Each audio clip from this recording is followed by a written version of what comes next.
ऋषभ पंत जब आके मारेगा तो यही हाल होना है कि वो डाउन द ऑर्डर आके वो कोट कोट के बुरा हाल कर देगा। ऋषभ पंत उफ तौबा, क्या ये प्लेयर है, क्या शानदार ये प्लेयर है कि इसके बॉल लगी थी नी के ऊपर, दर्द तो उसको थी लेकिन वो आया, उसने बैटिंग की। और 40 मील में बैटिंग का इतना फर्क पड़ जाता है। और मैं समझता हूं कि हम क्या चीज गलत कर रहे हैं कि हम ऐसे यंग टैलेंट और जीनियस प्रोड्यूस नहीं कर रहे बल्ले के साथ। Put up in right in front of our eyes by Sarfaraz Khan and Rishabh Pant, क्योंकि ये मॉडर्न डे क्रिकेट की राइट एग्जांपल है। They are doing a Travis Head. वो कम बैक कर गए हैं, अब ये कॉर्नर्ड हो चुके हैं, ये अब आपको नोच के खाएंगे, आपको मार देंगे। आउट क्लास कर दिया सरफराज खान। मोहसिन इजाज साहब धोखा नहीं देगा, आपको कहा था पंत को भेजें। क्रिकेट टेस्ट क्रिकेट मेनली खेली जाती है तो वो ट्रांसफर नजर आ रही है चाहे वो यंग प्लेयर जितने भी खेल रहे हैं। रफ्तार अगर पिक करनी है तो फिर आपको तलंगे चाहिए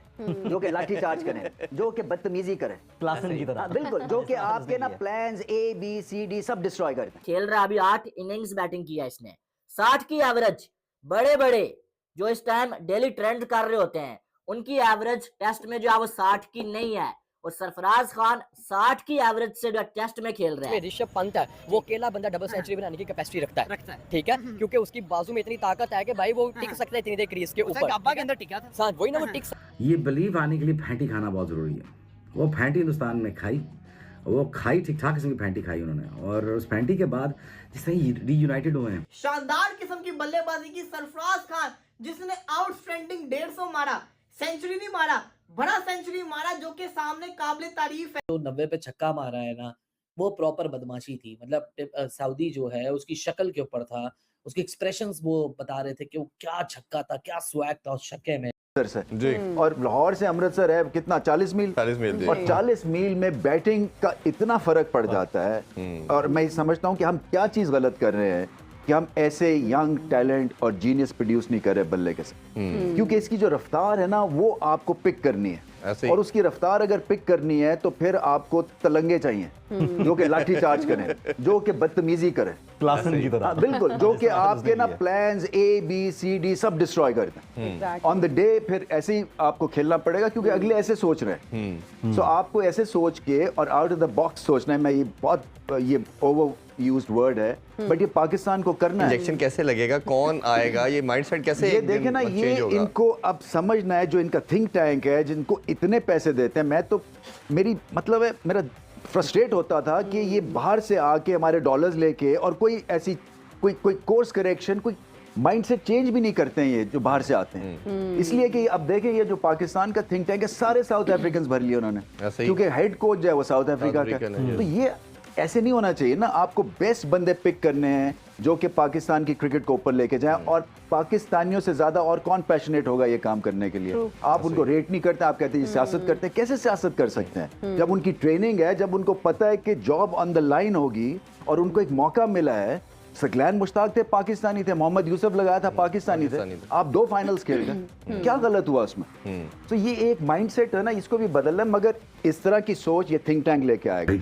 ऋषभ पंत जब आके मारेगा तो यही हाल होना है कि वो डाउन द ऑर्डर आके वो कोट कोट के बुरा हाल कर देगा। वो तो चलो आपने देखा ही है, लेकिन जिस तरह वो कम बैक कर गए हैं, अब ये कॉर्नर्ड हो चुके हैं, ये अब आपको नोच के खाएंगे, आपको मार देंगे। इसलिए मार देंगे क्योंकि मुझे पता था कि जब टीमें जब ड्रेसिंग रूम में बिल्ड हो जाती हैं और कॉन्फिडेंस ये आ जाता है कि अभी हमारे पास कोई चॉइस नहीं है, तो कश्तियाँ जला के अब अंदर जाना है, तो फिर हमने कुछ एक्स्ट्राऑर्डिनरी करके दिखा। ये टीम है तो है क्या? ओ भाई, कोई सोच भी सकता है कि 40 के ऊपर ऑल आउट होने के बाद इस वक्त इंडिया का बुरा हाल होना चाहिए, लेकिन न्यूजीलैंड का बुरा हाल हुआ है। 400 रन करने के बावजूद न्यूजीलैंड की शक्लें उतरी हुई, रोने वाले हुए हैं। मैं इतनी श्योरिटी के साथ कह रहा था कि मैच इंडिया जीत ही नहीं सकती, ये मैच में इंडिया की वापसी हो ही नहीं सकती, न्यूजीलैंड जीतेगा, ड्रॉ होगा।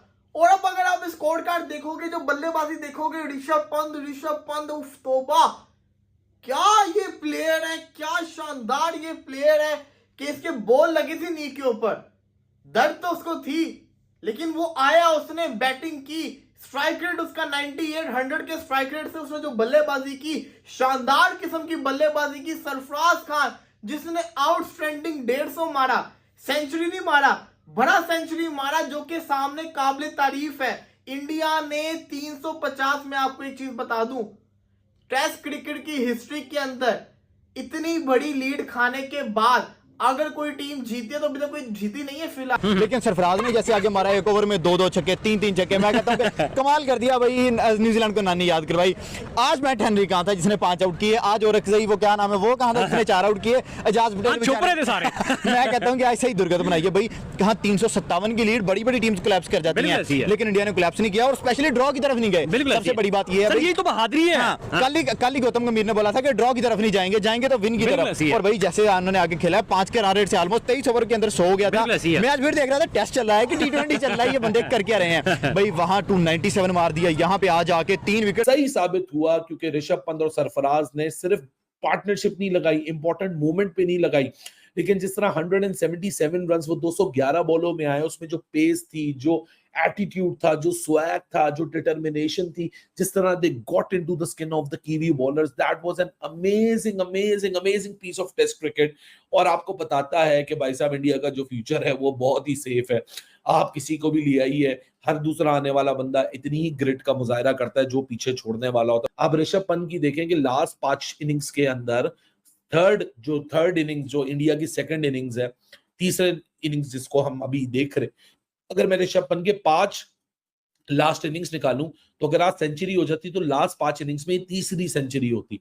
तो यानी ये साबित क्या करता है कि ऋषभ पंत पे जब एक्सपेक्टेशन पड़ती है, एक तो शॉट्स, आपका एटीट्यूड, आपका स्वैग, वो एक अलग जगह, लेकिन लेवल ऑफ रिस्पॉन्सिबिलिटी कि जहां तीसरा इनिंग सबसे इंपॉर्टेंट होता है वहीं ऋषभ पंत आके टोटल मारता है, स्कोर मारता है, वहां आके प्रेशर लगाता है, ओपोनेंट्स के ऊपर चढ़ के खेलता है। लेकिन यहाँ सरफराज जो दूसरी तरफ है, बड़ा आपको रियलिटी में दिखता है टेस्ट क्रिकेट में कि एक एंड और दूसरा एंड वो इक्वली एक्सप्लोसिव है, वो इक्वली स्वैगर है, वो इक्वली ओपोनेंट को बर्बाद कर सकते हैं। मतलब ये बड़ी कम टीमों में देखने को मिलता है, आपकी पूरी लाइनअप में कोई एक होता है, 2 होते हैं, यहाँ तो भाई साहब एक साथ बैटिंग करने वाले 2 हैं, तो अगर ओपोनेंट बचे तो किस तरह बचे। के बाद तो इनका बल्ला रुका ही नहीं ना, ऋषभ पंत ने मार मार के भरता बना के रख दिया। फिर at the end Sarfaraz Khan out भी हो गया 150 करने के बाद। शानदार, मैं समझता हूं कि one of the best knock इसने अपने करियर की खेली है, पहली इसकी करियर की सेंचुरी थी और इसने आउटस्टैंडिंग बल्लेबाजी की है। तारीफ इस प्लेयर की बनती है क्योंकि ये लड़का यंग था, इसको मैच में चांस मिला, इसको तो ये कंफर्म नहीं था कि खेलेगा कि नहीं।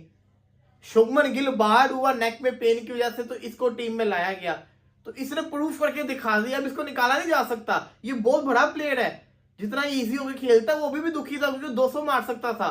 दूसरी तरफ ऋषभ पंत के बारे में मैं क्या बोलूं यार, ये तो बंदा बना ही, जिसको कहते हैं ना, ये टेस्ट क्रिकेट में उसने चेंज करके रख दिया है। बेसबॉल कुछ नहीं है। आप इंडिया का रन रेट तो देखो जरा, इंडिया का करंट रन रेट देखो, आपको पता चल जाएगा बेसबॉल क्या चीज है। बेसबॉल कुछ चीज नहीं है। इस ऋषभ पंत ने टेस्ट क्रिकेट को चेंज करके रख दिया जनाब।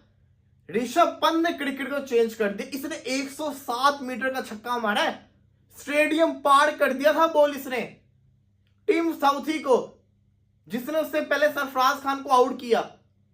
इसने क्या पिक किया, फास्ट बॉलर को टांग पे बैठ के इसने, जिसको कहते हैं ना, डीप मिड विकेट का छक्का मारा। होश उड़ा के रख दिए इसने के इवन के कमेंटेटर क्राउड के तो रंग उड़े ही उड़े। जो न्यूजीलैंड के फील्डर्स है ना, यू देख रहे हैं, शौक होके रह गए। केएल राहुल की 32 अंदर के अंदर रह गई। आउट क्रॉस कर दिया सरफराज खान। मोहसिन इजाज साहब धोखा नहीं देगा। आपको कहा था पंत को भेजें क्योंकि राहुल वो बेचारा परेशान हो जाता है।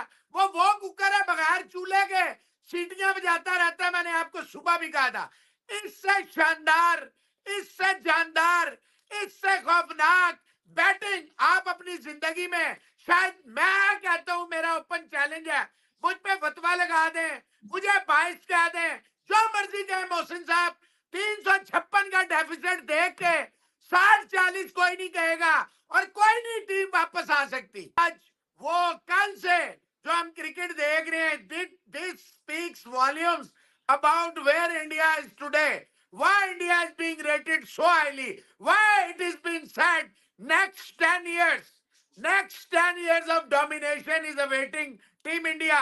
देखे अब इनको, वो आप कहा करते थे स्वीट हेडेक, जब हमने स्टार्ट किया था 2019 में आप एक लफ्ज यूज किया करते थे। तो दोस्तों देखा कैसे पाक मीडिया पूरी तरह सरफराज खान और ऋषभ पंत की दीवानी हो चुकी है और पूरी तरह से ऋषभ पंत और सरफराज खान की गुण गा रही है। दोस्तों सरफराज खान ने शानदार बैटिंग करते हुए 150 रनों की पारी खेली थी। जहां पर भारतीय टीम बड़ी मुश्किल में थी, वहां से सरफराज खान ने भारतीय टीम को निकाला था और वहीं ऋषभ पंत ने 99 रनों की शानदार पारी खेली, जिसके चलते पाक मीडिया पूरी तरह इन दोनों की फैन हो चुकी है और कह रही है कि पाकिस्तान में ऐसा यंग टैलेंट क्यों नहीं पैदा होता है। जी हाँ दोस्तों, अगर आपको वीडियो अच्छी लगी तो इस वीडियो को लाइक करके चैनल को सब्सक्राइब जरूर कर ले। तो चलिए दोस्तों, मिलते हैं एक और नए वीडियो में, तब तक के लिए जय हिंद, वंदे मातरम।